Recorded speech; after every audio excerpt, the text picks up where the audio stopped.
说就最近很绕，有多少痴情人望断天涯见不到，秋水长之光。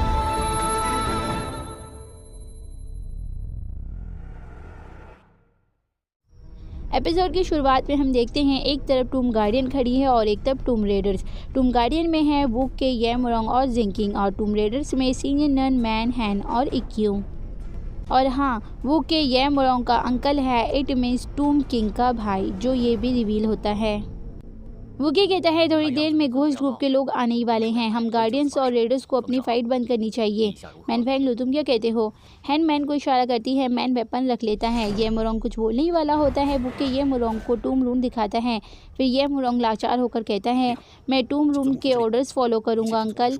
वुकी कहता है senior none जिंगी, जैसा कि घोस्ट कैपिटल में बैटल होना ही है, बट टूम रेडर्स ने अभी तक फाइट के लिए ऐलान नहीं किया, इसलिए हमें फ़िलहाल शांति बनाए रखनी चाहिए।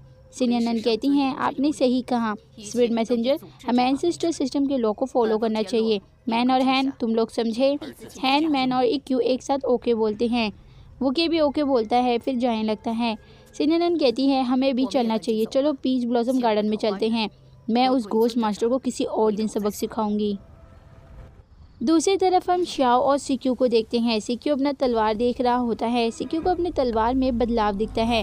फिर वे कहता है, शाओ तुम्हें क्या लगता है वे क्रोकोडाइल कैसे जम गया होगा, क्योंकि अचानक मेरे तलवार में एक्स्ट्रा वाइट जेड आ गया है।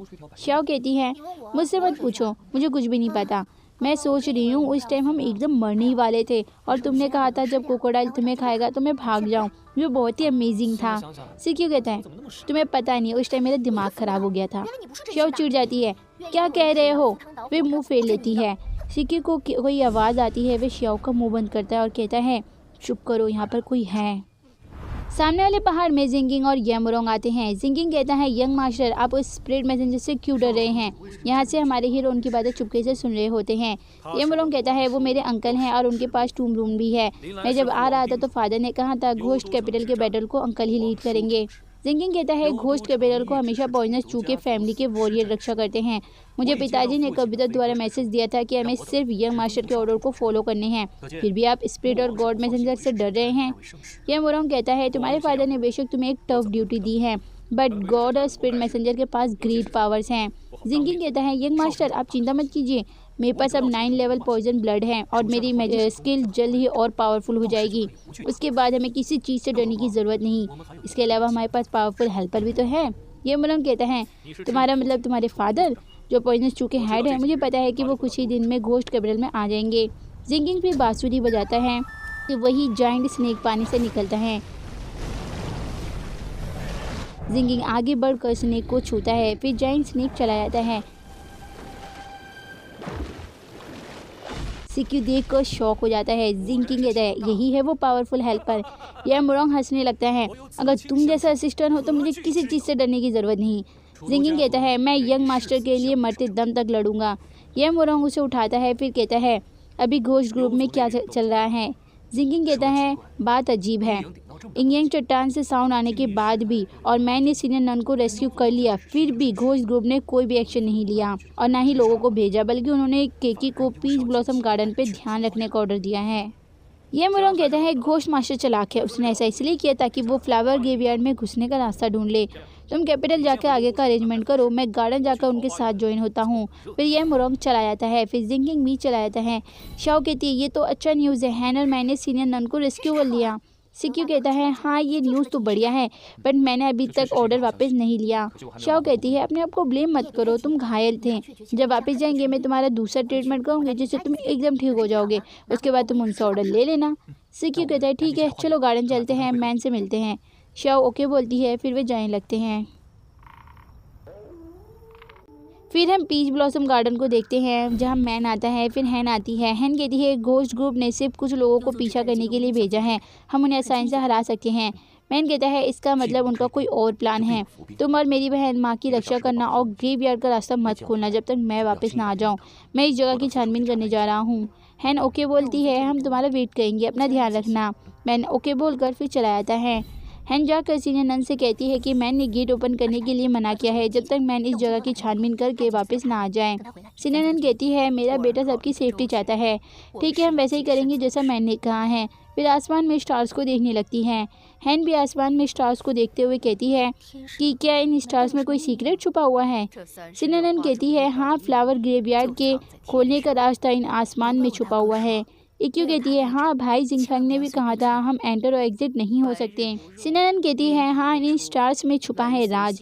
मैं तुम लोगों को गेट ओपन करने का मंत्र बताऊंगी, तुम लोग ध्यान से उस चीज़ को याद कर लेना जिससे तुम इस पीच ब्लॉसम गार्डन में कभी भी आ और जा सकती हो। हैन और इक्यू दोनों ओके बोलती हैं। पीछे से उन्हें कोई ज़मीन के अंदर से देख रहा होता है। इधर घोस्ट ग्रुप के सैनिक गार्डन में आ चुके होते हैं। किसी के होने के एहसास से केकी तलवार निकालता है। सामने ये मोरोंग खड़ा होता है।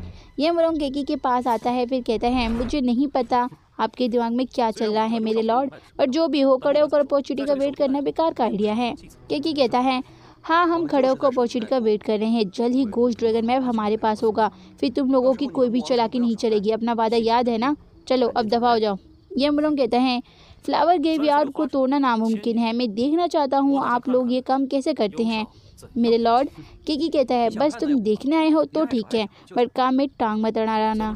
ये मोरोंग कहता है जैसे भी हो हम तो एक टीम है ना। टाउन ऑफ घोस्ट कैपिटल को बचाने की जिम्मेदारी सिर्फ घोस्ट ग्रुप की नहीं, टूम गार्डियंस की भी है। फिर कंधे में हाथ थपथपाकर कहता है चिंता मत करो, मैं भी आपकी हेल्प करूँगा, प्रॉब्लम खड़ी नहीं करूँगा। फिर हंसने लगता है। श्याओ सिक्यू भी आ जाते हैं। मैन भी इन्वेस्टिगेट कर रहा होता है। केकी कहता है ये मोरोंग तुम्हारे कहने का क्या मतलब है। ये मोरोंग तलवार निकालते हुए कहता है अभी मैं आपको दिखाऊंगा कौन अपॉर्चुनिटी का वेट कर रहा है। फिर आगे बढ़कर सिक्यू के साथ लड़ने लगता है।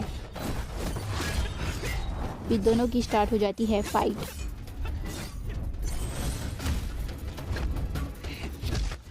केकी और घोस्ट ग्रुप के सैनिक आगे बढ़ते हैं लड़ने के लिए।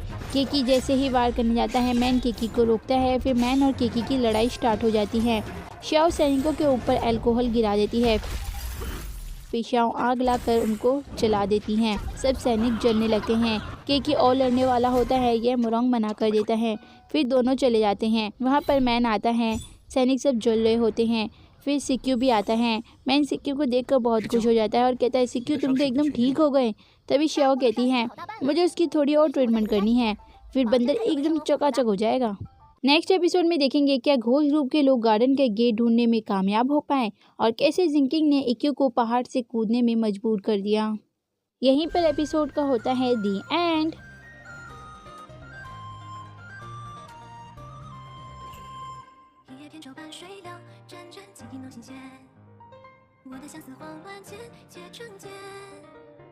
风吹过我的耳边，仿佛听见你的誓言。沧海化桑田，我